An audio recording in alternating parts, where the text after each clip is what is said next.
Salutări din Casa Științei. O ecuație frumoasă este tipul de ecuații exponențiale pe care le găsiți, se dau la bacalaureat la Mate Info, spre exemplu, se dau tipul ăsta de ecuații.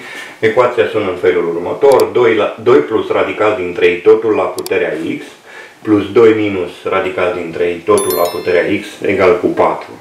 Ei, pentru rezolvarea acestor tipuri de ecuații utilizăm un mic artificiu de calcul, da? Sau un truc matematic, dacă vreți să-i spunem așa. Spre exemplu, dacă eu iau această cantitate 2 minus radical din 3, evident, mergem pe ideea că fiind o ecuație exponențială, eu vreau să am aceeași bază peste tot, da? Prin urmare, dacă le iau pe 2 minus radical din 3 și fac următorul lucru, îl amplific cu conjugata, da? Adică cu 2 plus radical din 3. Evident, voi și simplifica prin 2 plus radical din 3, în așa fel încât eu nu modific cu nimic exercițiul, cele două cantități se simplifică. Dar aici, la numărător, eu practic am a minus b pe lângă a plus b, pe care pot să-l scriu a la a doua, adică 4, minus b la a doua, adică minus radical din 3, totul la a doua, care înseamnă 3, supra 2 plus radical din 3. Ajung la concluzia, practic, că 2 minus radical din 3 poate fi scris ca 1 supra 2 plus radical din 3. Acest lucru este valabil și invers. Deci pe 2 minus radical din 3, pe 2 plus radical din 3 pot să-l scriu ca fiind 1 supra 2 minus radical din 3. Deci pot să aleg singur în ce bază vreau să lucrez. Asta este șmecheria, dacă vreți, pentru a rezolva acest tip de ecuații. De aici încolo lucrurile sunt simple.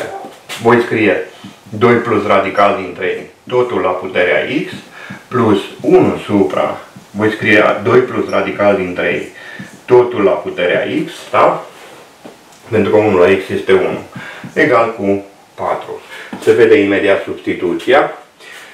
Deci avem substituție 2 plus radical din 3 la puterea x egal cu 1t și avem următoarea ecuație. T plus 1 supra t egal cu 4.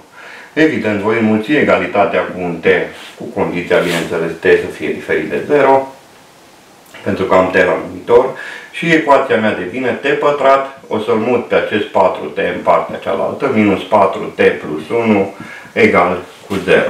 Delta este un b pătrat, adică 16 minus 4 este 12, și atunci T1, 2 vor fi egali cu minus B, adică cu 4, plus minus radical din 12, să-l scriu 2 radical din 3, supra 2A, adică supra 2.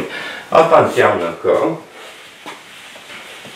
practic, o să am așa, o să am un T1 egal cu 4 plus 2 radical din 3 supra 2, adică dau un 2 factor comun pe lângă 2 plus radical din 3 supra 2, T1 este 2 plus radical din 3, da?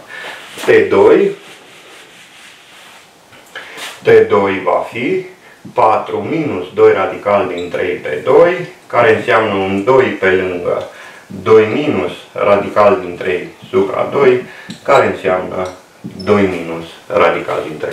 Evident, pentru că necunoscuta mea nu este t, este x, voi reveni în substituție.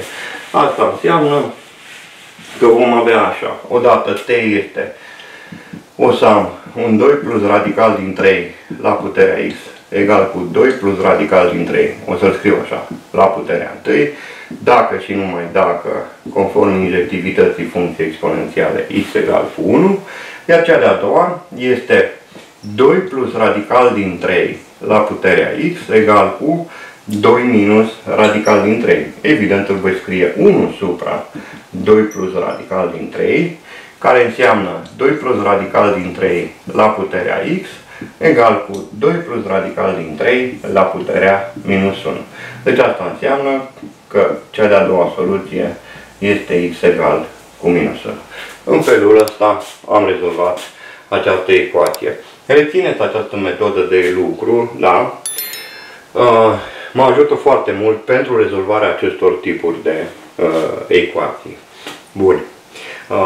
Cam atât din Casa Științei. Până data viitoare, nu uitați, fiți deștepți, că țara gel.